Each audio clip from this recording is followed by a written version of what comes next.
Hello students, welcome to your own YouTube channel Oceanic Maths Infinity. Today we are going to start our new lecture on the topic NCERT exercise 1.5. Now coming to the topic, let's start now. Exercise 1.5 question number 1. Let U means universal set. Universal set is the set of all natural numbers from 1 to 9.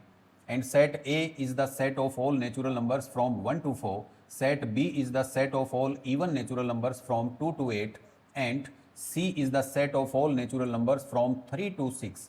Find number 1 A complement, number 2 B complement, number 3 A union C complement, number 4 A union B complement, number 5 complement of A.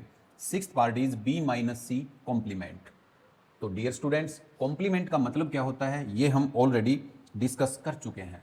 जैसे first part में अगर हम देखें A complement का मतलब क्या होता है कि if x belongs to A complement, what does it mean? It means x belongs to universal set but x does not belong to set A. यानी कि आपको यूनिवर्सल सेट के वे सभी एलिमेंट्स इंक्लूड करने हैं जिनमें ए का कोई भी एलिमेंट ना हो, तो इस ढंग से वो सेट ए कॉम्प्लीमेंट के इक्वल आएगा। तो फर्स्ट पार्ट में आपको ए कॉम्प्लीमेंट फाइंड आउट करना है, तो ए कॉम्प्लीमेंट में आप क्या करेंगे, ए के सभी एलिमेंट्स यूनिवर्सल सेट में से हटा देंगे। तो 1 से 4 तक के नेचुरल नंबर्स आपको हटाने होंगे।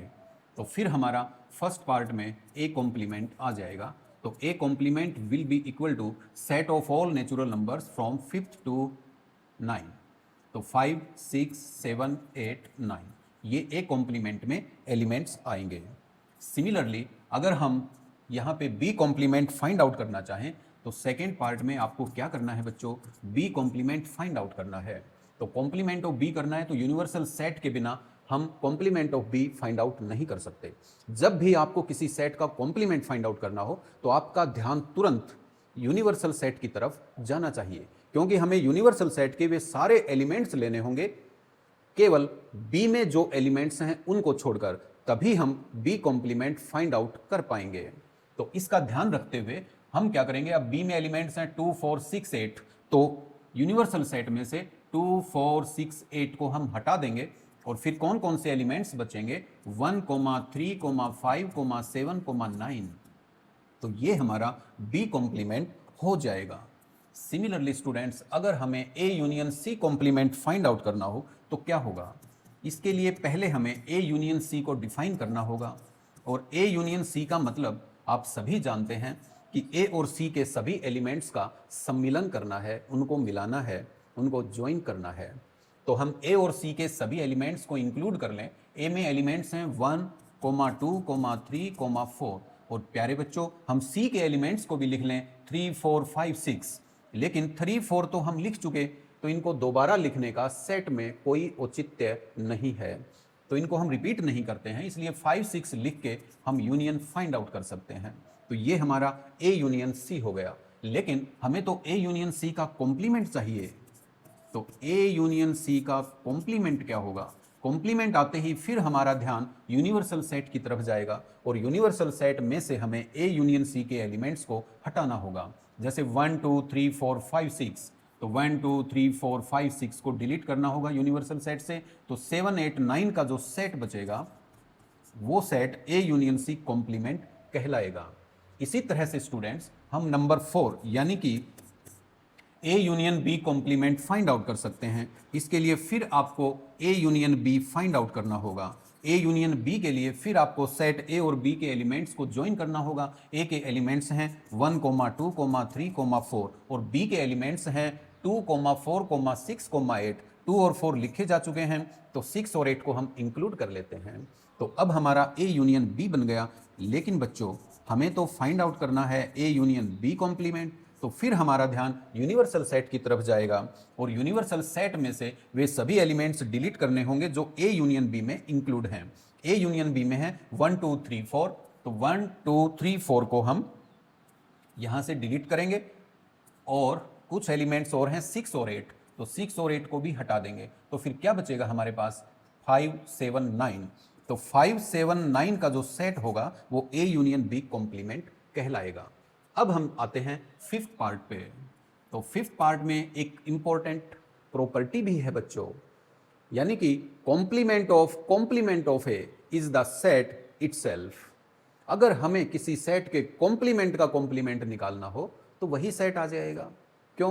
क्योंकि अगर हम कोई सेट ए गिवन है, एक कॉम्प्लीमेंट निकाल रहे हैं, तो यू के वे सभी एलिमेंट्स ए वालों को छोड़कर ए कॉम्प्लीमेंट आ गया, फिर उसका कॉम्प्लीमेंट निकाल रहे हैं तो फिर वापस सेट ए आ जाएगा। तो डियर स्टूडेंट्स, ये एक प्रॉपर्टी भी है और इसको आप वेरीफाई भी कर सकते हैं। जैसे हम पहले ए कॉम्प्लीमेंट फाइंड आउट करते हैं, तो ए कॉम्प्लीमेंट के लिए आपको क्या करना होगा? ए कॉम्प्लीमेंट के लिए हमारा ध्यान फिर यूनिवर्सल सेट पे जाएगा और यूनिवर्सल सेट में से ए के एलिमेंट्स को डिलीट करना होगा। तो 1 2 3 4 को हटा देते हैं, तो 5 6 7 8 9 बचेगा रे बच्चों, 5 6 7 8 9। इसके बाद हमें क्या करना होगा? इसका फिर कॉम्प्लीमेंट फाइंड आउट करना है, यानी कि कॉम्प्लीमेंट का कॉम्प्लीमेंट। तो फिर हमारा ध्यान क्या जाएगा? यूनिवर्सल सेट की तरफ, और ए कॉम्प्लीमेंट के एलिमेंट्स को यूनिवर्सल सेट में से छोड़ देना होगा। यानी अब हमें डिलीट करने होंगे 5 6 7 8 9। तो हमें क्या मिलेगा? 5 6 7 8 9।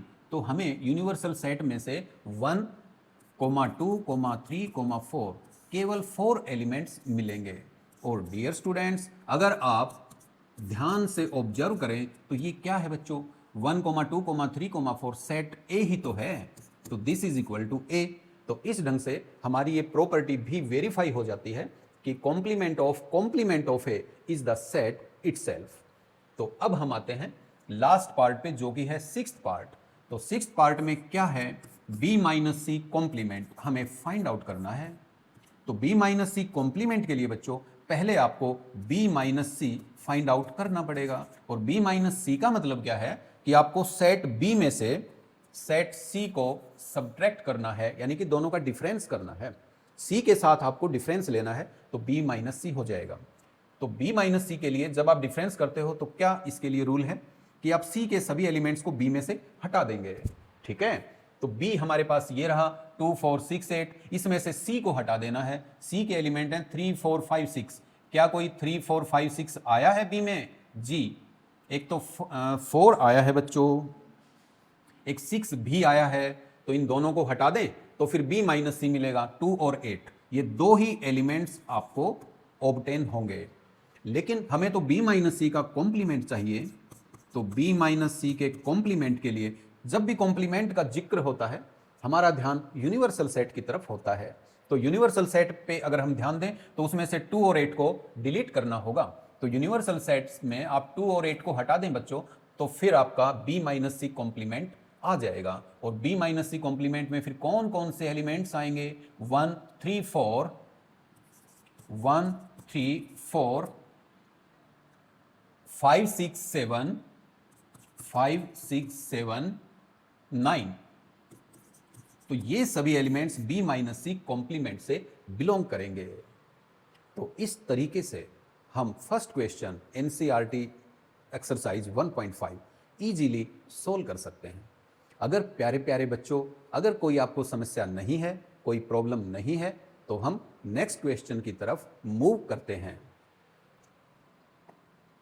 और नेक्स्ट क्वेश्चन है, if universal set A comma B comma C comma D comma E comma F comma G comma H, यानी ए से लेके एच तक के सभी लेटर्स इसमें लिखे गए हैं, तो find the complements of the following sets. अब इन सेट्स का आपको कॉम्प्लीमेंट फाइंड आउट करना है। तो कॉम्प्लीमेंट का ध्यान आते ही, जिक्र आते ही यूनिवर्सल सेट की तरफ हमारा ध्यान जाता है और यूनिवर्सल सेट के वो सारे एलिमेंट्स हम ले लेते हैं, लेकिन जिस सेट का कॉम्प्लीमेंट निकालना होता है उसके एलिमेंट्स को बाहर कर देते हैं यूनिवर्सल सेट से, तो वही कॉम्प्लीमेंट होता है। वास्तव में अगर हमें सेट ए का कॉम्प्लीमेंट चाहिए रे बच्चों, तो हम क्या करते हैं, ये एक तरह से u माइनस ए ही होता है। इन अदर वर्ड्स हम ये कह सकते हैं। ठीक है, तो यूनिवर्सल सेट में से ए को माइनस करना है, डिफरेंस करना है, हटाना है, या फिर u के सभी एलिमेंट्स लेने हैं जिनमें से सेट ए के एलिमेंट्स को डिलीट कर देना है। एक ही बात है, एक ही प्रॉपर्टी को कहने के अलग अलग ढंग होते हैं, तो वो हम ढंग समझ रहे हैं। अब चलते हैं हम फर्स्ट पार्ट पे। तो फर्स्ट पार्ट हमारा है ए का हमें कॉम्प्लीमेंट चाहिए। ए का कॉम्प्लीमेंट चाहिए तो आपको सेट ए में है ए बी सी, तो ए बी सी को डिलीट करना होगा, फिर जो एलिमेंट्स बचेंगे उनका सेट हमारा एक कॉम्प्लीमेंट आएगा, तो D comma E comma F comma G comma H. बड़ा ही सिंपल है। सिमिलरली अगर हमें बी कॉम्प्लीमेंट चाहिए तो इसी मेथड को आपको यूज करना पड़ेगा, जो कि बड़ी ही सिंपल है और इंटरेस्टिंग है। क्योंकि क्वेश्चन जब सिंपल होते हैं, जब हमारी समझ में आ जाते हैं, तो वो चीज़ें हमें सिंपल लगती हैं। और जब कोई चीज़ बच्चों सिंपल लगती है तो उसमें इंटरेस्ट अपने आप क्रिएट होता है। ठीक है, तो हमें इनमें बड़ा आनंद आ रहा है क्योंकि हमें ये कॉन्सेप्ट अच्छे से क्लियर है। अब बी कॉम्प्लीमेंट के लिए हम क्या करेंगे, डी ई एफ जी को हम यूनिवर्सल सेट से डिलीट कर देंगे। तो डी ई एफ जी को डिलीट कर दें बच्चों, तो ए बी सी और एच बचेगा, ए बी सी एच। तो इससे हमारा बी कॉम्प्लीमेंट आ जाएगा। लेकिन हमें तो सी कॉम्प्लीमेंट भी तो चाहिए, तो देर काहे की, हम complement of C find out कर सकते हैं। ठीक है, तो उसके लिए फिर हमें यूनिवर्सल सेट की तरफ ध्यान देना होगा और उसमें से सी के एलिमेंट्स को हटाना पड़ेगा। ए सी ई जी इसको हटा दें तो बी डी एफ एच बचेगा, बी डी एफ एच ये बचेगा। अब हम चलते हैं फोर्थ पार्ट पे, जो कि है सेट डी का कॉम्प्लीमेंट। सेट डी का कॉम्प्लीमेंट निकालना हो तो वही मेथड दोहराई जाएगी, यानी कि हम एफ जी एच ए को इससे डिलीट कर देंगे रे बच्चों। तो एफ जी एच ए ये हटाने के बाद कौन कौन से एलिमेंट बचेंगे, B C D E, B comma C comma D comma E. तो फिर हमारा डी कॉम्प्लीमेंट आ जाएगा। तो इस ढंग से हम सेकेंड क्वेश्चन भी कर चुके। Let us move on to next question, and next question is question number 3। तो वो देखते हैं कि क्या होने वाला है हमारा थर्ड क्वेश्चन। तो थर्ड क्वेश्चन में पूछा गया है taking the set of natural numbers as the universal set. तो प्यारे बच्चों ये नहीं भूलना है कि यहाँ पे यूनिवर्सल सेट आपको क्या लेना है, यूनिवर्सल सेट में सभी नेचुरल नंबर्स आपको लेने हैं, सभी नेचुरल नंबर्स। ठीक है, तो नेचुरल नंबर्स का जो सेट होता है वो इनफाइनाइट सेट होता है, इसलिए लास्ट में हम 3 डॉट्स अप्लाई करते हैं जब भी इनफाइनाइट सेट को रिप्रेजेंट करना हो। तो इसमें कुछ लोग लास्ट में कई डॉट लगा देते हैं, ऐसा नहीं करना है। आपकी हैबिट ऐसी होनी चाहिए। स्टैंडर्ड फॉर्म क्या है, जब आप किसी भी यूनिवर्सल सेट हो या कोई भी सेट हो, अगर वो इनफाइनाइट सेट है तो लास्ट में आप क्या करेंगे, 3 डॉट लगाएंगे इनफाइनाइट सेट को रिप्रेजेंट करने के लिए। तो अब हमें क्या करना है, यूनिवर्सल सेट का पता है, the set of all natural numbers, ये सभी नेचुरल नंबर्स का सेट है। तो फिर write down the complements of the following sets. अब आपको नीचे जो सेट्स दिए गए हैं इन सब के कॉम्प्लीमेंट्स चाहिए, और ज्यादातर ये सेट्स, ज्यादातर क्या सभी ये सारे सेट्स सेट बिल्डर फॉर्म में एक्सप्रेस किए गए हैं। तो सेट बिल्डर फॉर्म में है तो आप इनका आंसर अपनी सुविधा के अनुसार दे सकते हैं, या तो टेबुलर फॉर्म में लिखें रोस्टर फॉर्म में, या फिर आप सेट बिल्डर फॉर्म में इनका आंसर दे सकते हैं। तो अब हम चलते हैं फर्स्ट पार्ट पे, जो कि है this is the set of all x such that x is N even natural number. तो इवन नेचुरल नंबर्स का कॉम्प्लीमेंट निकालना है। तो आपको पता है कि जितने भी हमारे नेचुरल नंबर्स हैं, क्योंकि यूनिवर्सल सेट में नेचुरल नंबर्स हैं, तो इन्हीं के साथ हमें डील करना है। तो नेचुरल नंबर्स में से अगर हम इवन नेचुरल नंबर्स को डिलीट कर दें तो ओड नंबर्स बच जाएंगे, क्योंकि नेचुरल नंबर्स 2 ही टाइप के होते हैं, या तो आपको इवन नेचुरल नंबर्स मिलेंगे या फिर ओड नेचुरल नंबर्स मिलेंगे। तो अगर इवन नेचुरल नंबर्स का आपको कॉम्प्लीमेंट चाहिए तो फर्स्ट में हम लिख सकते हैं कि ये मान लीजिए जो भी सेट है, तो इसका जो आंसर आ जाएगा, this is the set of all x such that x is an odd natural number. तो ओड नेचुरल नंबर ले लेंगे, वो इवन नेचुरल नंबर का कॉम्प्लीमेंट आएगा। तो फर्स्ट का ये आंसर हो जाएगा। अब हम सेकंड पे चलते हैं बच्चों। तो सेकंड में क्या मेंशन है, this is the set of all x such that x is an odd natural number. इसमें ओड है, तो ओड है तो ओड नेचुरल नंबर्स को अगर हम छोड़ दें, कॉम्प्लीमेंट करना है तो उसको छोड़ के यूनिवर्सल सेट लेना पड़ेगा ना। तो ओड को छोड़ दें तो नेचुरल नंबर्स में क्या बचेंगे, इवन बच जाएंगे। तो this is the set of all x such that x is N even natural number. तो बच्चों ये कितना आसान क्वेश्चन है। फर्स्ट वाले का आंसर तो सेकंड है, सेकंड वाले का फर्स्ट है, तो देखो वही आंसर लिखे हुए हैं, बड़ा simple. Let us move on to third part. और थर्ड पार्ट में क्या है, this is the set of all x such that x is a positive multiple of 3। तो 3 के मल्टीपल्स हैं इसमें, तो 3 के मल्टीपल्स का अगर आप कॉम्प्लीमेंट लेंगे तो नॉट मल्टीपल ऑफ 3 आ जाएगा, बस इतना ही है। 3 के मल्टीपल्स को छोड़ दें तो क्या बचेंगे, जो 3 के मल्टीपल्स नहीं हैं। और नेचुरल नंबर्स में हम डील कर रहे हैं, यानी यूनिवर्सल सेट हमारा नेचुरल नंबर्स है, ये ना भूलें। तो फिर हम क्या लिखेंगे, this is the set of all x such that x belongs to n and x is not a multiple of 3। तो इस ढंग से हम इसको डिफाइन कर सकते हैं। अब चलते हैं फोर्थ पार्ट पे। फोर्थ पार्ट में क्या है, this is the set of all x such that x is A prime number. तो प्राइम नंबर्स, नेचुरल नंबर्स में कौन कौन से प्राइम नंबर्स होते हैं? तो प्राइम नंबर्स हम नेचुरल नंबर्स पे ही डिफाइन कर सकते हैं, पॉजिटिव नंबर्स पे ही हम डिफाइन कर सकते हैं। तो नेचुरल नंबर्स में अगर आपने प्राइम नंबर्स को हटा दिया तो क्या बचेंगे? अगर नेचुरल नंबर्स में से आपने प्राइम नंबर्स को हटा दिया तो बच्चों फिर कंपोजिट नंबर्स बचेंगे, नेचुरल नंबर्स। लेकिन उन कंपोजिट नंबर्स के साथ साथ एक नंबर और है जिसका ध्यान रखना जरूरी है। वो कौन सा नंबर है? वो 1 है। 1 जो होता है ना, ये नीदर प्राइम नॉर कंपोजिट होता है। इसमें अक्सर भूल हो जाती है कुछ बच्चों को, जिसमें ये मेंशन किया गया कि भाई ये प्राइम नंबर का सेट है, तो कॉम्प्लीमेंट में तुरंत ध्यान आता है कि प्राइम नंबर का सेट है तो प्राइम को छोड़ दें तो फिर कंपोजिट बच जाएंगे। बात तो ठीक है, कंपोजिट बचेंगे, लेकिन एक नेचुरल नंबर ऐसा भी होता है बच्चों जो प्राइम नहीं है तो वो कंपोजिट भी नहीं, लेकिन प्राइम नहीं से मतलब है तो वो कंपोजिट नंबर के साथ साथ इंक्लूड होगा जब हम कॉम्प्लीमेंट फाइंड आउट करेंगे। तो ये ध्यान रखना है आपको। तो फिर this is the set of all x such that x belongs to natural number and x is a composite number, ठीक है, and x equal to 1। तो ये भी ध्यान रखना है कि वो 1 भी हो सकता है। तो वो नेचुरल नंबर होना चाहिए, 1 भी हो सकता है, और कंपोजिट नंबर भी होना चाहिए, और 1 भी होना चाहिए। हो सकता है नहीं, होना चाहिए। तो इसलिए हम ये आंसर दे सकते हैं, यानी ये उसका कॉम्प्लीमेंट आ जाएगा। Let us move on to fifth part.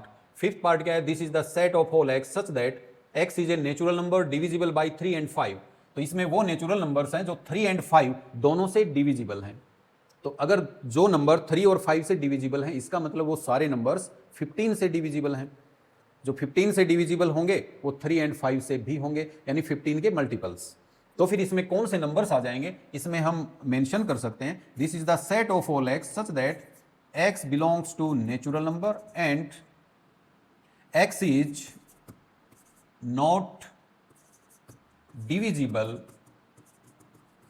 By 3 and 5। 3 and 5, तो इसका ये मतलब हो जाएगा। तो इस ढंग से हम फिफ्थ पार्ट का कॉम्प्लीमेंट फाइंड आउट कर सकते हैं। Similarly let us move on to sixth part. Sixth क्या है, this is the set of all x such that x is a perfect square. तो इसमें क्या लिखेंगे, this is the set of all x such that x belongs to N and x is not a perfect square. अगर वो perfect square है तो complement में क्या आएगा, नॉट ए परफेक्ट स्क्वायर। बस इतना सा आपको मेंशन करना है। Let us move on to seventh part. Seventh में क्या है रे बच्चों, सेवंथ में क्या है, this is the set of all x such that x is a perfect cube. तो फिर इसमें वही कॉम्प्लीमेंट हो जाएगा कि this is the set of all x such that x is not a perfect cube. तो ऐसे हम मेंशन कर सकते हैं। Let's move on to eighth part. Eighth part में क्या होगा ये हमें सोल्व करना है। तो एट्थ में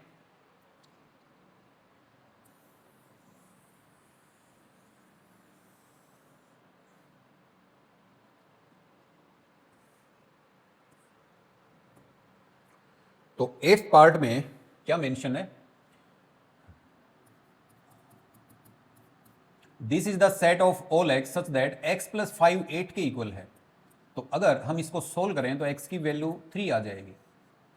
तो इसका मतलब क्या हुआ कि इस सेट में केवल एक ही एलिमेंट है 3, बस, क्योंकि इस इक्वेशन को एक ही वैल्यू सेटिस्फाई करती है जो कि इसका सोल्यूशन है, वही इसके सेट में एलिमेंट इंक्लूड है। तो आपको क्या करना है, इसका कॉम्प्लीमेंट निकालना है। तो कॉम्प्लीमेंट में क्या होगा, सभी नेचुरल नंबर्स। तो this is the set of all x such that x belongs to natural number and x is not equal to 3। बस 3 को आप छोड़ दें तो वो उसका कॉम्प्लीमेंट आ जाएगा। ठीक है बच्चों, अब चलते हैं हम 9th पार्ट पे। 9th में क्या है, this is the set of all x such that 2x plus 5 is equal to 9। 2x plus 5 9 के इक्वल है, तो फिर x कितना हो जाएगा, x 2 हो जाएगा। ठीक है, तो इसमें भी एक ही एलिमेंट है 2, तो इसके कॉम्प्लीमेंट में क्या आएगा, x belongs to n and x not equal to 2, ये आ जाएगा। तो वेरी सिंपल। अब चलते हैं 10th पार्ट पे, और 10th पार्ट को भी अगर आप सिंप्लीफाई करें तो क्या है बच्चों, इसमें है this is the set of all x such that x is greater than और इक्वल टू 7। इसमें सारे नेचुरल नंबर्स हैं, सारे नंबर्स हैं जो 7 से ज़्यादा हैं, 7 8 9 10 11 ग्रेटर देन। ठीक है, ये नंबर है 7 से। लेकिन हमें कॉम्प्लीमेंट फाइंड आउट करना है, तो कॉम्प्लीमेंट में सारे नेचुरल नंबर्स हैं, तो 7 से बड़े इसमें आ गए, तो फिर उसमें कॉम्प्लीमेंट में क्या आएगा, 7 से छोटे नंबर्स आ जाएंगे। ठीक है, तो जिसमें 7 यहाँ इंक्लूड है उसमें 7 इंक्लूड नहीं होगा। तो this is the set of all x such that x belongs to natural number and x is less than 7। 7 से लेस देन नंबर्स इसमें इंक्लूड हो जाएंगे। ठीक है, जैसे 1, 2, 3, 4, 5, 6, 1 to 6 इसमें इंक्लूड होंगे, इनको हम छोड़ देंगे। Now what is 11th part, this is the set of all x such that x belongs to natural number, सभी नेचुरल नंबर्स हैं, and 2x plus 1 greater than 10 है। इसका मतलब x क्या होगा, x 9/2 से ग्रेटर देन होना चाहिए। ठीक है, या फिर x 4.5 से ग्रेटर देन होना चाहिए। और प्यारे बच्चों, ये सारे नेचुरल नंबर्स हैं जो 4.5 से ग्रेटर देन हैं। 4.5 से ग्रेटर देन नेचुरल नंबर्स कौन से होते हैं, जो कि 5 या 5 से बड़े हैं। तो इसमें कौन कौन से नेचुरल नंबर्स इंक्लूड होंगे, 5 6 7 8 9 एंड सो ऑन। ये हमारा इनफाइनाइट सेट आ जाएगा। लेकिन हमें तो इसका कॉम्प्लीमेंट चाहिए, कॉम्प्लीमेंट चाहिए तो इसमें 1 से 4 तक नहीं है, या 5 से इन्फिनिटी तक जितने भी नेचुरल नंबर्स इंक्लूडेड हैं उनको हटा देंगे यूनिवर्सल सेट में से, तो केवल 4 एलिमेंट्स बचेंगे, 4 नेचुरल नंबर्स बचेंगे जो कि होंगे 1 to 4। तो this is the set of all x such that x belongs to natural number and x is less than और इक्वल टू 4। ऐसा आप मेंशन कर सकते हैं कि वे सभी नेचुरल नंबर्स जो 4 या 4 से कम हैं, 4 या 4 से कम में 1 to 4 आ जाएंगे। या फिर अगर आपको और थोड़ा सा इंफॉर्मेटिव इसको लिखना है तो आप मेंशन कर सकते हैं x greater than equal to 1 less than equal to 4, ये भी आप मेंशन कर सकते हैं। ठीक है, तो इस ढंग से हम थर्ड क्वेश्चन को भी सोल्व कर पाएंगे। Let's move on to next question, and next question is question number 4। इसमें यूनिवर्सल सेट गिवन है, set A set B given है, वेरीफाई दैट, आपको ये वेरीफाई करना है। इसमें 2 प्रॉपर्टीज हैं, और डियर स्टूडेंट्स ये जो प्रॉपर्टीज हैं जैसे A union B complement, A complement intersection B complement, या A intersection B complement equal होता है A complement union B complement, इन प्रॉपर्टीज को एक लॉ बोलते हैं जिसका नाम है डी मॉर्गन्स लॉ। ठीक है, और ये बहुत ही इंपॉर्टेंट लॉ है, बहुत ज़्यादा यूज होता है इसका, तो इसको आपको हमेशा ध्यान रखना है, और ये इंपॉर्टेंट लॉ है। तो यहाँ पे आपको यूज सेट गिवन है, ए और बी गिवन है, इनका यूज करते हुए डी मॉर्गन्स लॉ को वेरीफाई करना है। तो आप वेरीफाई कर सकते हैं। तो सबसे पहले आपको क्या करना होगा, ए यूनियन बी का कॉम्प्लीमेंट फाइंड आउट करना है रे बच्चों। तो A union B find out करेंगे, ए के सारे एलिमेंट्स लिखेंगे 2 4 6 8, फिर आप बी के सारे एलिमेंट्स लिखेंगे 2 3 5 7, 2 पहले आ चुका तो 3 5 7, ये आप राइट डाउन करेंगे। अब हमें क्या करना है, ए यूनियन बी का कॉम्प्लीमेंट हमें चाहिए। कॉम्प्लीमेंट का नाम आते ही हमारे मन में यूनिवर्सल सेट आना चाहिए, और यूनिवर्सल सेट में आप ए यूनियन बी के सभी एलिमेंट्स को छोड़ देंगे या डिलीट कर देंगे तो ए यूनियन बी कॉम्प्लीमेंट मिलेगा। तो 2 4 6 8, 2 4 6 8, 3 5 7, 3 5 7, इनको हटा दें तो 1 and 9 दो ही एलिमेंट्स बचेंगे। यूनिवर्सल सेट में। तो इस ढंग से ए यूनियन बी कॉम्प्लीमेंट आ जाएगा, लेकिन आपको फाइंड आउट करना है A complement intersection B complement. तो पहले ए कॉम्प्लीमेंट निकालना होगा, और ए कॉम्प्लीमेंट फाइंड आउट करने के लिए बच्चों आपको क्या करना होगा, यूनिवर्सल सेट के सभी एलिमेंट्स लेने होंगे, ए वाले एलिमेंट को डिलीट करके। ए में है 2 4 6 8, 2 4 6 8 को हटा दो तो यूनिवर्सल सेट में 1 3 5 7 9 ये बचेगा। अब हमें बी कॉम्प्लीमेंट लेना है। बी कॉम्प्लीमेंट का मतलब होगा कि आपको सेट यूनिवर्सल सेट के सभी एलिमेंट्स बी को छोड़कर, तो बी के एलिमेंट्स को यू से हटा दें, जो कि 2 3 5 7 है, 2 3 5 7, तो क्या बचेगा 1 4 6 8 9 ये बचेंगे। लेकिन हमें तो चाहिए दोनों का इंटरसेक्शन। इंटरसेक्शन का मतलब होता है दोनों के कॉमन एलिमेंट्स का सेट। तो कॉमन कौन कौन से हुए इनमें से, एक तो 1 हुआ, ठीक है, तो 1 को राइट डाउन करेंगे। एक आप देख रहे हैं कि 9 होगा, तो 9 को राइट डाउन करेंगे। अब हम नंबर 1 और नंबर 2 से क्या कंक्लूजन ड्रॉ करते हैं। From 1 and 2 we can say that A union B complement is equal to A complement intersection B complement, hence verified। तो इस ढंग से हम इस प्रॉपर्टी को या डी मॉर्गन्स लॉ को वेरीफाई कर सकते हैं प्यारे बच्चों। सिमिलरली आप सेकेंड पार्ट को भी ऐसे ही वेरीफाई कर सकते हो, बड़ा आपको इंटरेस्ट आएगा और बहुत ही अच्छे ढंग से आप सोल्व कर पाएंगे। तो ये आपके होमवर्क के लिए मैं छोड़ रहा हूँ, सेकेंड पार्ट हूबहू है, कोई फर्क नहीं है। तो let's move on to next question, and next question is draw appropriate Venn diagram for each of the following. आपको इन सब के लिए वेन डायग्राम फाइंड आउट करना है, ड्रॉ करना है। तो अगर हम वेन डायग्राम ड्रॉ करें तो क्या आएगा, सबसे पहले फर्स्ट पार्ट में है ए यूनियन बी कॉम्प्लीमेंट, ये हमें दिखाना है। तो प्यारे बच्चों वेन डायग्राम में क्या होता है, वेन डायग्राम में यूनिवर्सल सेट को हम रेक्टेंगल से डिनोट करते हैं, और उसके जो सबसेट्स होते हैं उनको ओवरलैपिंग सर्कल्स से हम शो करते हैं, ठीक है। और अगर हमने 2 सेट्स ए और बी ले लिए तो ये क्या करते हैं, इस पूरे यूनिवर्सल सेट को 4 पार्ट्स में डिवाइड करते हैं, ठीक है। तो 4 पार्ट्स कौन कौन से हो जाएंगे, जैसे ये 1 पार्ट, फिर 2, ये 3 और ये 4। तो फर्स्ट जो रीजन है वो केवल सेट ए में है, सेकेंड रीजन ए और बी का कॉमन है, थर्ड रीजन केवल सेट बी में है, फोर्थ रीजन ऐसा है जो न तो सेट ए में है न सेट बी में है। इतना समझना भी जरूरी है। लेकिन यहां पे आपको देखना है ए यूनियन बी का कॉम्प्लीमेंट। तो प्यारे बच्चों ए यूनियन बी का मतलब क्या होता है, ए यूनियन बी में 1 2 3 तीनों रीजन्स इंक्लूड होंगे। क्योंकि यूनियन को आप कैसे दिखाते हो ये हम पहले भी स्टडी कर चुके हैं कि जैसे 2 सेट्स हैं ए एंड बी, इनका यूनियन को आप कैसे रिप्रेजेंट करेंगे। ये जो शेडिड पोर्शन है जो ग्रीन कलर से मैं दिखा रहा हूं ये ए यूनियन बी होता है, ठीक है।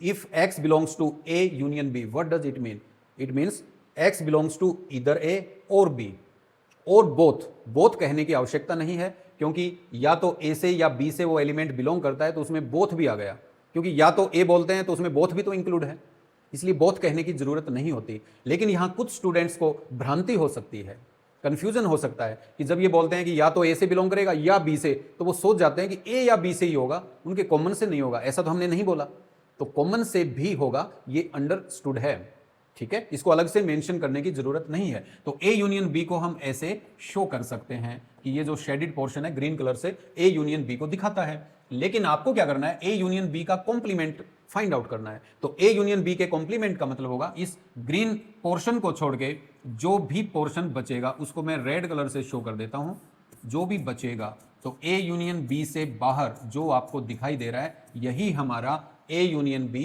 कॉम्प्लीमेंट है, ए यूनियन बी कॉम्प्लीमेंट है बच्चों। और अगर आप ध्यान से देखेंगे तो यही हमारा रीजन नंबर 4 है। Region number 4 outside the circles exist करता है, दोनों सर्कल्स यानी दोनों सेट से बाहर। तो ये हमारा रीजन 4 है, तो ये ए यूनियन बी को हम वेन डायग्राम से ऐसे शो कर सकते हैं। अब हम आते हैं सेकेंड पार्ट पे। व्हाट इज सेकेंड पार्ट, इसमें आपको शो करना है A complement intersection B complement. इसको कैसे आप वेन डायग्राम से शो कर सकते हैं, तो सबसे पहले आपको यूनिवर्सल सेट लेना होगा, उसमें 2 सेट्स लेने होंगे ए एंड बी, और फिर हमें ए कॉम्प्लीमेंट फाइंड आउट करना है। तो समझने के लिए मैं फिर इनके रीजन्स मेंशन कर देता हूं। ये रीजन 1 है, रीजन 2 है, रीजन 3 है, रीजन 4 है। तो प्यारे बच्चों, जब हमें ए कॉम्प्लीमेंट को शो करना है तो उसका मतलब हुआ ए को छोड़कर। अब ए में 2 रीजन्स लाई करते हैं, 1 एंड 2। अब ए को छोड़कर तो फिर 3 और 4 ये 2 रीजन्स बचेंगे। ठीक है, तो एक तो इसमें 3 आएगा और एक 4 आएगा। 1 और 2 को हम छोड़ेंगे तो रीजन नंबर 3 और रीजन नंबर 4 ये इसमें इंक्लूड होगा ए कॉम्प्लीमेंट में। ये आपको ध्यान रखना है। तो ये ए कॉम्प्लीमेंट में इंक्लूड होगा, यानी कि सेट ए को छोड़कर उसी को कहने का दूसरा ढंग है। ए को छोड़ दिया हमने। अब क्या करना है, बी कॉम्प्लीमेंट। बी कॉम्प्लीमेंट का मतलब होगा बी को छोड़कर, तो उसमें 1 और 4 ये दोनों रीजन्स इंक्लूड होंगे, 1 एंड 4। तो 1 एंड 4 कहां से आएंगे, ये रीजन होगा 1 और रीजन नंबर 4। अब रीजन नंबर 4 तो यही है जो हमने रेड कलर से भी जिसको शेडिड कर रखा है, तो ये ग्रीन से भी हो जाएगा। ठीक है, क्योंकि ये इनमें कॉमन आ रहा है, तो फिर ये 4th को भी हम ऐसे शो करेंगे। ठीक है, अब आपको दोनों का इंटरसेक्शन लेना है। तो इंटरसेक्शन में क्या होगा, रेड और ग्रीन दोनों का कॉमन, दोनों का कॉम्बिनेशन, तो वो केवल आपका रीजन 4 है। जब रीजन 3 की बात करते हैं तो केवल इसमें रेड कलर है, 1 की बात करते हैं तो केवल ग्रीन है। ठीक है, लेकिन हमें क्या करना है, दोनों का कॉमन लेना है। तो कॉमन में रीजन नंबर 4 आएगा। रीजन नंबर 4 का मतलब क्या है कि जो आउटसाइड द सर्कल्स लाई करता है set A and set B से। तो फिर A complement intersection B complement में रीजन नंबर 4 आ जाएगा। तो डियर स्टूडेंट्स, जैसे आपने फर्स्ट पार्ट में ए यूनियन बी कॉम्प्लीमेंट देखा था, वो भी रीजन नंबर 4 आया था। सेकेंड में भी रीजन नंबर 4 आया है। तो from 1 and 2 we conclude that A union B complement is equal to A complement intersection B complement, और यही हमारा डी मॉर्गन्स लॉ है। तो इस ढंग से हम डी मॉर्गन्स लॉ को 2 ढंग से प्रूव कर सकते हैं। पहले तो हमने वेरीफाई किया था कि एग्जांपल लेके, इससे पिछले क्वेश्चन में। यहां हमने क्या किया, वेन डायग्राम से इसको शो किया, और ऐसे ही हम थर्ड पार्ट को भी वेन डायग्राम से प्रूव कर सकते हैं। तो मैं आपको थर्ड पार्ट और प्रूव करके दिखाता हूं। तो उससे क्या होगा, डी मॉर्गन्स लॉ आपको अच्छी तरह से क्लियर हो जाएगा। तो अब हम चलते हैं थर्ड पार्ट पे और इसमें शो करते हैं वेन डायग्राम से। तो थर्ड में क्या है, ए इंटरसेक्शन बी कॉम्प्लीमेंट, और ये इसके इक्वल होता है। ये हम प्रूव भी कर सकते हैं, लेकिन यहां वैसे प्रूव नहीं करना आपको तो अलग अलग से शो करना है। लेकिन मैं अपनी तरफ से आपको ये बता रहा हूं कि दोनों इक्वल होते हैं, क्योंकि ये डी मॉर्गन्स लॉ को सेटिस्फाई करते हैं। ये डी मॉर्गन्स लॉ की ही स्टेटमेंट है कि दोनों इक्वल हैं। ठीक है बच्चों, तो इसमें किसी तरह का कोई कंफ्यूजन आपको नहीं होना चाहिए। और ये भी बहुत ही इंटरेस्टिंग लॉ होता है। इसकी आगे बहुत सारी एप्लीकेशंस हैं, प्रोबेबिलिटी में, और हम एलजेब्रा में और कैलकुलस में बहुत जगह इसको हम यूज करते हैं। ठीक है, तो फिर अब हम देखते हैं कि ए इंटरसेक्शन बी कॉम्प्लीमेंट को वेन डायग्राम से हम कैसे शो करें। तो सबसे पहले यूनिवर्सल सेट, जो कि एक रेक्टेंगल हो जाएगी।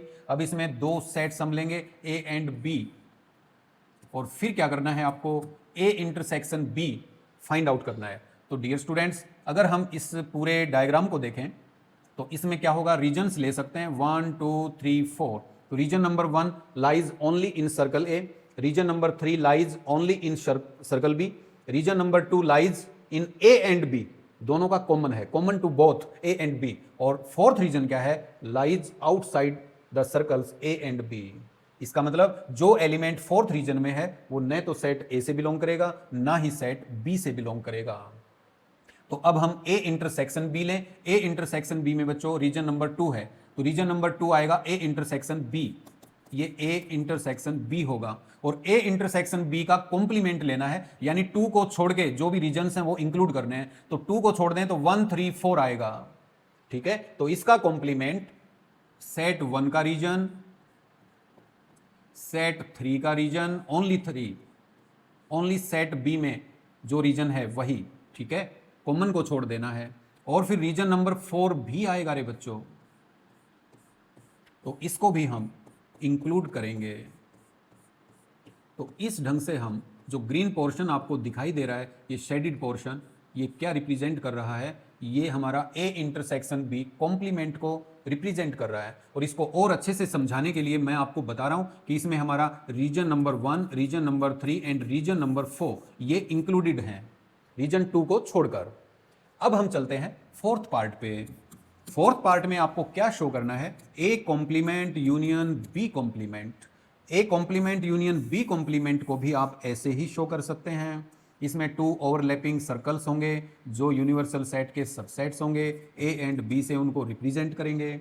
अब ए कॉम्प्लीमेंट का मतलब क्या होगा, उससे पहले अच्छे से समझाने के लिए मैं समझा दूं कि इसमें आपके 4 रीजन्स बनते हैं, 1 2 3 4 ऊपर वाले की तरह, कोई डिफरेंस नहीं है। तो फिर क्या होगा? ए कॉम्प्लीमेंट का मतलब क्या होगा? ए को छोड़कर, ए को छोड़ दें तो रीजन नंबर 3 और 4 इंक्लूड रहेंगे। ठीक है, 3 एंड 4। एक तो 3 आएगा तो 1 को छोड़ देना है, यानी ग्रीन जो पोर्शन है इसको छोड़ दें, ग्रीन सर्कल को, तो रीजन नंबर 3 और 4 आएगा। और 4 का मतलब है outside the circles A and B. ये कंप्लीटली आप इसको शेडिड कर सकते हैं। ठीक है, तो रीजन नंबर 4 आ जाएगा। तो ये तो हो गया हमारा ए कॉम्प्लीमेंट। अब प्यारे बच्चों बी कॉम्प्लीमेंट भी दिखाना है आपको। तो बी कॉम्प्लीमेंट का मतलब क्या होगा? बी कॉम्प्लीमेंट का मतलब होगा बी को छोड़कर। ध्यान रहे, जब हमने ए कॉम्प्लीमेंट फाइंड आउट किया था ना, तो ए कॉम्प्लीमेंट का मतलब था रीजन नंबर 3 एंड 4। तो 3 और 4 यही आपको ये रेड कलर शो हो रहा होगा। उसके बाद हमें देखना है बी कॉम्प्लीमेंट। बी कॉम्प्लीमेंट का मतलब सेट बी को छोड़कर, बी में 2 ही रीजन्स हैं, 2 एंड 3। ठीक है, तो इसको छोड़ दीजिए तो 1 एंड 4 बचेंगे। तो 1 एंड 4 बी कॉम्प्लीमेंट में इंक्लूड हैं। तो रीजन नंबर 1 इंक्लूड है, इसको ग्रीन पोर्शन से दिखा रहा हूं मैं, 1 है और फिर इसमें 4th भी है। ठीक है, तो 1 एंड 4। तो 4 का मतलब है outside the circles set A and set B का कोई भी पार्ट इस रीजन में नहीं है। तो ये ग्रीन और रेड इससे बाहर हो जाएंगे। अब हमें बच्चों दोनों का यूनियन करना है। यूनियन का मतलब क्या होता है? दोनों को ज्वाइन करना। और जो आ चुका उसको दोबारा लिखने की जरूरत नहीं होती है, उसको मेंशन करने की जरूरत नहीं होती है। तो वैसे देखा जाए इसी डायग्राम से अगर आप यहां समझेंगे तो 3 4 और 1 4 का यूनियन क्या होता है? 1 3 4 ये रीजन्स आ जाएंगे, 1 3 4 ये रीजन्स आएंगे। ठीक है, तो फिर हम इसको शो करें तो 1 आएगा। तो 1 के लिए मैं समझाने के लिए अब अलग कलर ले लेता हूं। इसके लिए मैं येलो कलर यूज करता हूं। तो येलो कलर में अगर आप इन दोनों का अब आप यूनियन लेंगे तो यूनियन में 3 4 और 1 4 दोनों रीजन्स को इंक्लूड किया जाएगा। 3 4 ये तो हो गया रीजन नंबर 3। और फिर 4 का मतलब था जो इससे बाहर है। ठीक है बच्चों, तो ये पूरा रीजन है 3 4। इसी तरह से अगर पहले इसको हम शेडिड कर देते हैं तो आपको अच्छा समझ आएगा। ये पूरा रीजन है। ठीक है,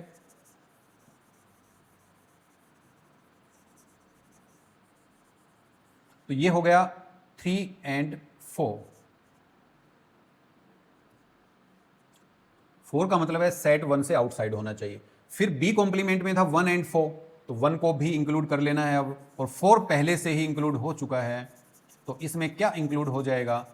1 2 3 4 में से 1 3 4 तीनों रीजन्स इंक्लूडेड होंगे 2 को छोड़कर, यानी सिर्फ 2 बचेगा, उसको छोड़कर सब कुछ इंक्लूडेड है रीजन नंबर 2 को छोड़कर। तो इसमें 1 3 4 ऊपर वाले में आप देखेंगे तो उसमें भी 1 3 4 ये तीनों रीजन्स इंक्लूडेड थे। 1 3 4 का वही मतलब था, सिर्फ 2 को छोड़कर बच्चों। इसलिए हम ये कंक्लूजन ड्रॉ कर सकते हैं कि A intersection B complement is equal to A complement union B complement. तो इस ढंग से हम ये शो कर सकते हैं। तो डी मॉर्गन्स लॉ को हम वेन डायग्राम से भी प्रूव कर सकते हैं। तो I hope you must have understood this important law. Now move on to next topic, and next topic is question number 6. Sixth is let U be the set of all triangles in a plane. Set U का मतलब है बच्चों कि जैसे किसी भी plane में all triangles, ठीक है, this is the set of all x such that x is a triangle in a plane. इसका ये मतलब हो गया कि सेट U में सभी ट्राइंगल्स इंक्लूडेड हैं, ऑल टाइप्स ऑफ ट्राइंगल्स, उसमें स्केलिन ट्राइंगल भी हैं और इक्विलेटरल ट्राइंगल भी हैं और उसमें आइसोसलेस ट्राइंगल्स भी हैं, सभी टाइप की। एंगल के बेसिस पे देखें तो acute angled, obtuse angled, right angled, सभी तरह की ट्राइंगल्स ट्राइंगल में इंक्लूड हो जाती हैं। तो यूनिवर्सल सेट इन सभी ट्राइंगल्स का एक सेट है। अब ए सेट क्या है? A is the set of all triangles, इसमें भी सभी ट्राइंगल्स हैं but with at least one angle different from 60 degree. अब ए सेट में कम से कम जिन ट्राइंगल्स का एक एंगल 60 डिग्री से अलग है, तो प्यारे बच्चों की eight least one angle 60 degree नहीं है, इसका मतलब या तो उनका एक एंगल 60 नहीं है, ठीक है, या टू एंगल 60 डिग्री नहीं है, या तीनों के तीनों 60 डिग्री नहीं है। तो इस टाइप की जो ट्राइंगल्स हैं वो सेट ए में हैं। तो फिर कौन सी बच गई? अब इसके बेसिस पे देखें तो फिर एक टाइप की ट्राइंगल बच गई जिसके तीनों एंगल्स 60 डिग्री हों। इसका मतलब तीनों एंगल 60 डिग्री हों, तो A complement is the set of all x such that x is an equilateral triangle.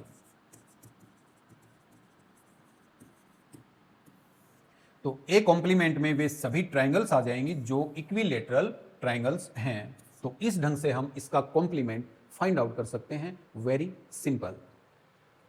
Now move on to last question, 7th question. Fill in the blanks to make each of the following a true statement. आपको ये statements हैं, इनमें से आपको fill in the blank करना है ताकि ये स्टेटमेंट्स ट्रू हो जाएं। तो इनकी वैल्यू फाइंड आउट करनी है और आपको राइट डाउन करना है, मेंशन करना है। तो प्यारे बच्चों, जैसे फर्स्ट पार्ट है, इसमें क्या करेंगे? A union A complement. अब इसके लिए मैं आपको एक बहुत ही इजी मेथड बताता हूँ। कुछ बच्चों को इस तरह के क्वेश्चंस को सॉल्व करने में प्रॉब्लम होती है, तो अगर आप वेन डायग्राम से इन प्रॉपर्टीज को करें तो बड़ा ही सिंपल रहेगा, ठीक है। तो वेन डायग्राम में क्या होता है? वेन डायग्राम में आप इसको यूनिवर्सल सेट ले लें और यहाँ पे सेट ए मेंशन है। जैसे कोई भी सेट हमने ले लिया, सेट ए। अब कोई भी एक सेट इस पूरे यूनिवर्सल सेट को टू पार्ट्स में डिवाइड करेगा, 1 and 2। इसमें दो ही रीजन होंगे, या तो रीजन 1 या रीजन 2। अब आपको क्या बताना है? A union A complement. तो ए में क्या होगा? जैसे ए यूनियन ए कॉम्प्लीमेंट, ए में अब सेट ए में रीजन नंबर 1 है, ठीक है। यूनियन का मतलब होता है कि आप इंक्लूड करेंगे, उसको प्लस करेंगे। ए कॉम्प्लीमेंट, ए कॉम्प्लीमेंट का मतलब होगा ए को छोड़कर, ए को छोड़ दें तो रीजन 2 बचेगा, तो रीजन 2 बच गया। अब A union A complement, union का मतलब है प्लस करना है दोनों रीजन्स को। ये नहीं कि 1 + 2 3 होता है, 3 नहीं करना, आपको रीजन्स का सम करना है। 1 + 2 का मतलब रीजन नंबर 1 रीजन नंबर 2 को इंक्लूड कर लें, दोनों का यूनियन ले लें, सम्मिलन कर दें, तो आपको पूरा यूनिवर्सल सेट यानी कि रेक्टेंगल मिल जाएगी। आपको जब रीजन नंबर 1 जो कि सेट ए का अक्षेत्र है, रीजन नंबर 2 जो कि सेट ए से बाहर का अक्षेत्र है, अगर इन दोनों को हम इंक्लूड कर लें तो आपको इस पूरी रेक्टेंगल का अक्षेत्र मिल जाएगा जो कि यूनिवर्सल सेट है। तो प्यारे बच्चों, A union A complement will be equal to U always.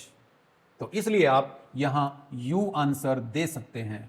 इसमें किसी तरह की कोई क्रेमिंग की या रटने की जरूरत नहीं है, अंडरस्टैंडिंग काफी है। अब हम चलते हैं सेकेंड पार्ट पे बच्चों। सेकेंड पार्ट में क्या बताना है आपको कि फाई कॉम्प्लीमेंट, फाई को ना भूलें कि ये एम्प्टी सेट होता है। तो एम्प्टी सेट का कॉम्प्लीमेंट लें और इंटरसेक्शन लेना है ए के साथ। तो प्यारे बच्चों, एम्प्टी सेट क्या होता है? एम्प्टी सेट में कोई एलिमेंट नहीं होता। तो अगर हम एम्प्टी सेट का कॉम्प्लीमेंट लें तो ये बड़ा इंटरेस्टिंग है। क्या आएगा? तो जब भी कॉम्प्लीमेंट हम लेते हैं किसी सेट का तो हमें यूनिवर्सल सेट याद आता है। और यूनिवर्सल सेट में क्या लेना है? यूनिवर्सल सेट के सभी एलिमेंट्स लेने हैं जिसमें फाई का कोई एलिमेंट नहीं होना चाहिए। और प्यारे बच्चों, फाई के अंदर तो कुछ भी नहीं है, वो तो खाली है, वो तो एम्प्टी है, वो तो वॉइड है, वो तो नल है, तो उसके अंदर तो कुछ भी नहीं है। तो फिर आप क्या करेंगे कि फाई कॉम्प्लीमेंट यूनिवर्सल सेट के इक्वल है। तो ये आपको समझना है कि phi complement is equal to universal set, और यूनिवर्सल सेट के साथ ए का इंटरसेक्शन लेना है। तो ये हम दो ढंग से कर सकते हैं।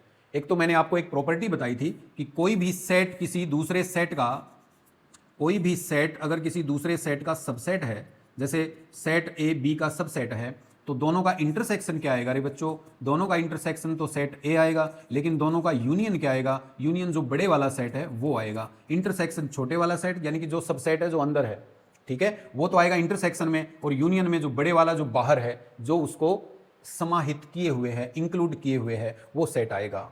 तो डियर स्टूडेंट्स, ऐसे ही यहां पर है कि यूनिवर्सल सेट को ए के साथ इंटरसेक्शन लेना है आपको। तो यूनिवर्सल सेट तो बहुत बड़ा सेट हो गया, और ए जो है वो उसका क्या है? एक सबसेट है। तो दोनों का जब इंटरसेक्शन लेंगे तो सेट ए आएगा ना, तो this is equal to set A. तो यहां पे हम सेट ए मेंशन कर सकते हैं। तो बड़ा ही सिंपल है। अब हम मूव करते हैं थर्ड पार्ट की तरफ। अब थर्ड पार्ट क्या है रे बच्चों? A intersection A complement. तो सेट ए में कौन कौन से रीजन्स हैं? सेट ए में तो केवल एक रीजन है 1, ठीक है, और इंटरसेक्शन आपको लेना है ए कॉम्प्लीमेंट के साथ। ए कॉम्प्लीमेंट क्या है? ए कॉम्प्लीमेंट में रीजन 2 है, तो इन दोनों में कॉमन क्या है? 1 एंड 2 में। 1 एंड 2 में तो कुछ भी कॉमन नहीं है। 1 तो सेट ए में है, अलग रीजन है, और 2 अलग रीजन है, कॉमन कुछ भी नहीं है दोनों में। Region 2 lies outside the set A, ठीक है, तो फिर कुछ भी कॉमन नहीं हुआ, तो फिर क्या आएगा? इसमें कोई एलिमेंट नहीं आएगा इस सेट में, तो ये फाई के इक्वल होगा, यानी कि वॉइड सेट होगा, एम्प्टी सेट होगा। इसी तरह से आप फोर्थ पार्ट को सोल्व कर सकते हैं। यूनिवर्सल सेट का कॉम्प्लीमेंट लेना है। तो यूनिवर्सल सेट का कॉम्प्लीमेंट, तो कॉम्प्लीमेंट तो किसी का भी लें, यूनिवर्सल सेट याद आएगा। तो यूनिवर्सल सेट का अगर हम कॉम्प्लीमेंट लें तो क्या करेंगे? यूनिवर्सल सेट में से हम यूनिवर्सल सेट के सारे एलिमेंट्स को बाहर कर देंगे। तो इसका मतलब क्या हुआ कि यूनिवर्सल सेट में जितने भी एलिमेंट्स हैं वो निकल जाएंगे, वो चले जाएंगे, वो चले जाएंगे, तो यूनिवर्सल सेट बिल्कुल खाली रह जाएगा, एम्प्टी हो जाएगा, कुछ भी नहीं होगा उसके अंदर। तो फिर यू कॉम्प्लीमेंट को प्यारे बच्चों फाई कह सकते हैं, और इसका इंटरसेक्शन लेना है ए के साथ। तो वैसे मैंने ऐसे भी आपको बता रखा है कि phi is the subset of each set, every set. तो फाई अगर सभी सेट्स का सबसेट है तो ये ए का भी सबसेट है, और जब इंटरसेक्शन लेना हो दो सेट का तो जो सबसेट होता है वो आंसर आता है, ठीक है, क्योंकि वो अंदर होता है, वो कॉमन होता है। तो फाई और ए का लें तो ए तो बड़ा सेट है, यूनियन तो आप लेंगे दोनों का फिर तो ए आ जाएगा, लेकिन इंटरसेक्शन लेंगे तो फिर हमें फाई आंसर देखने को मिलेगा। तो इस ढंग से हम फोर्थ पार्ट को सोल्व कर सकते हैं बहुत ही इजीली। तो इसके लिए हमारा वेन डायग्राम बहुत ही हेल्पफुल है बच्चों। इसके तो अब मिलते हैं नेक्स्ट लेक्चर में। तब तक keep smiling, take care, keep watching, stay with us and subscribe your own YouTube channel Oceanic Maths Infinity. Thanks for watching.